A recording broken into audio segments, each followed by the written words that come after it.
Okay, murakaza neza nanone kuri no ya video yacu uyu munsi. Ni teacher from Rwa Innovation Hub muri kuvugana kandi mukurikiye. Hanyuma uyu munsi turareba ukuntu dushobora kuza tugakoresha appareil yacu ya multimeter. This is digital multimeter. Then we have to know how to measure the resistance, how to measure the capacitance. Now tuziko iyo dufite circuit imeze gutya like this, tukaza tukavuga ngo this is our resistance like this. Hanyuma tukashushanya gutya, dushobora kuza tugashyiraho source. This is a positive, this is a negative, this is a positive, this is a negative. Here we have a resistance like this. Iyo tugiye gupima voltage y'ino resistance dukoresheje ohmmeter yacu.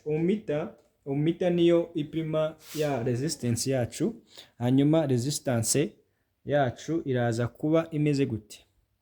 Resistance yacu dufite uyu munsi ni iyi ngiyi. Iyi ngiyi niyo tugiye gupimira like this. Urabona ko ari small resistance of 1k. Then iyi resistance yacu rero uburyo tugiye kuyipimira nta kundi tuyibona, dufata ohmmeter tukayiconnecta kuri ya resistance yacu like this. This is ohmmeter yacu. Then ino ohmmeter uyu munsi turakoresha how to measure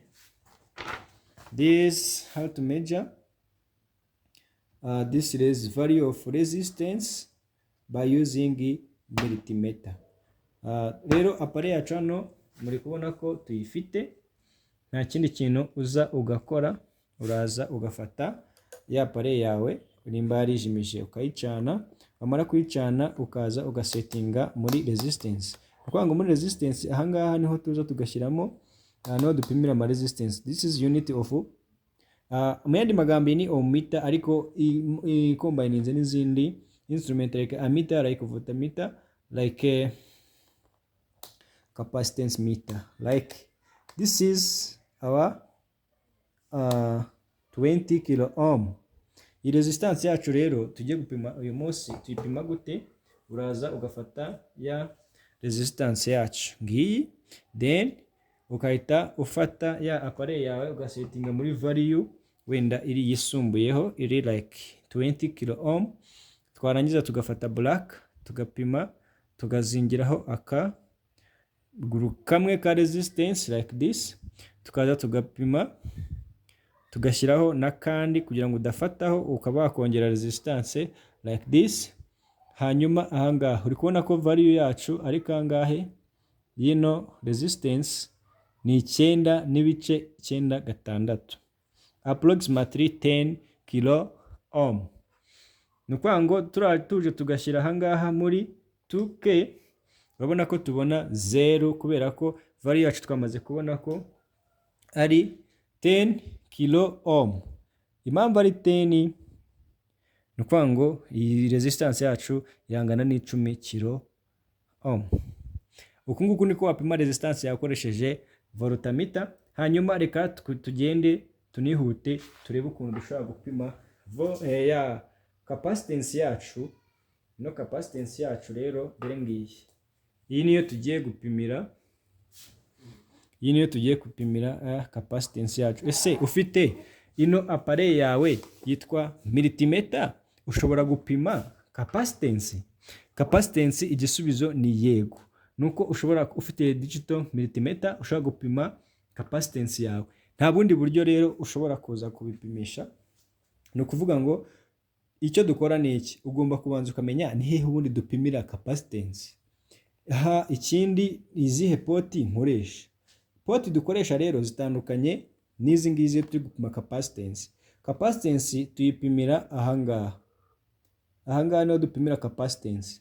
Muntu utazi gupima capacitance, ibi video iragufasha no gupima resistance iragufasha. Capacitance yacu uyu munsi dore ngiyi iyo tugiye kwipimira ya value yacu dore ngiyi like this.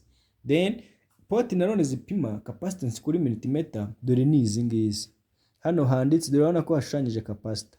Hanyuma izi poti nizo dukoresha dupima capacitance.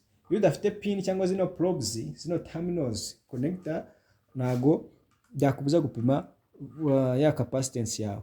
Uraza ugafata ukuguru kumwe kwa capacitance ukakwinjiza muri terminal imwe ya capacitance, ukinjizamo n'indi ya negative, ukazana ya pointer yawe ugasetinga muri value. This is, do you see, value of capacitance. Wenda ukashyira no muri 2 like this. Urabona ko value yacu iri muri 20 micro ohm, muri 20 micro ohm. Uri kubona ko value rero tuzasanga ingana n'10.38. Nibwo bivuze ngo yaba ari 10 microfarad. Farads niyo unit ya capacitance. Hanyuma rero kure urabona ira value yacu niyo yiriya ya capacitance yacu. Twize uburyo dupima resistance, twize uburyo dupima capacitance. Enjoy this video how to know how to measure the value of our capacitance, how to measure the value of our resistance.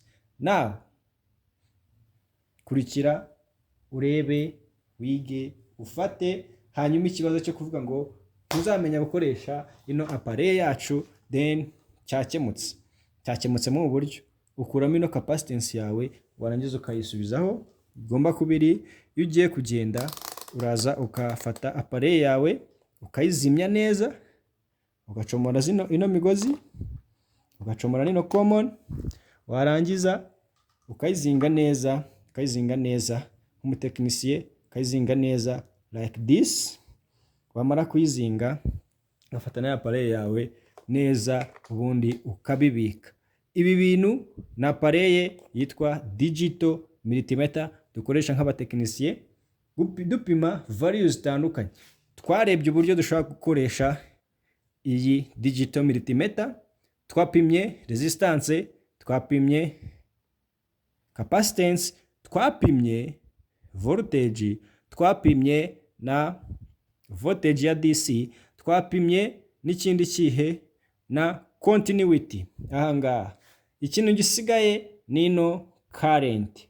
Iyi current rero tuzabereka ku buryo dupima current. Bivuze ngo current tuyipima dufite load yacu, dufite device, dufite icyo twita nka consumer. This is our digital multimeter. Hanyuma tuzabereka n'izindi video, muzakomeza kuryoherwa n'icyo twita technology. This is the end of this video. Thank you for watching. Don't forget to subscribe. Thank you very much.